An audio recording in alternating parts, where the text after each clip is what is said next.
আবু জেহেল কই চাচা। যখন হাজার হাজার সৈন্য নিয়ে আবু জেহেল সামনের দিকে এগিয়ে আসছে, মাত্র 313 জন সাহাবী নিয়ে, তার মধ্যে দুটো বাচ্চা রয়েছে। আল্লাহ রাসূল সামনের দিকে যাচ্ছে, আল্লাহর কাছে দোয়া করছে, আল্লাহ জানি না কি হবে, মাত্র 300 জন আমার সাহাবা আর এতগুলো কাফেরদের দল, আল্লাহ আমি জানি না কি হবে। আমি তোমার দরবারে দুটি হাত তুলে দোয়া করি, আল্লাহ তুমি সফল করে দিও। যখন আল্লাহ রাসূল বিসমিল্লাহ বলে দুটো হাতে বাড়ি নিয়ে যখন কাফেরদের দিকে ছুড়ে মারে, ওই বিসমিল্লাহ রসুল আল্লাহ পাক সকল কাফেরদের চোখে ওই বালিকা পৌঁছে দেয়। তারপর প্রতি মূল্যবান মাথায় কবি কি লিখছে শোনো। আবু জেহেলের খোঁজে বজর বাজে, ওরে দুই বাচ্চা আব্দুল রহমানকে বলে আবু জেহেল কই চাচা।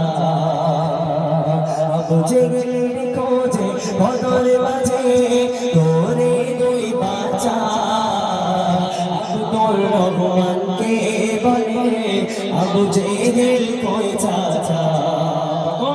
আব্দুল রহমান ইশারাতে বলে, আব্দুল রহমান ইশারাতে কয়, ওই আসিছে ঘোড়াতে বসা 313 সাহাবা, ময়দানে কুফার ভরা 313 সাহাবা, ময়দানে কুফার ভরা।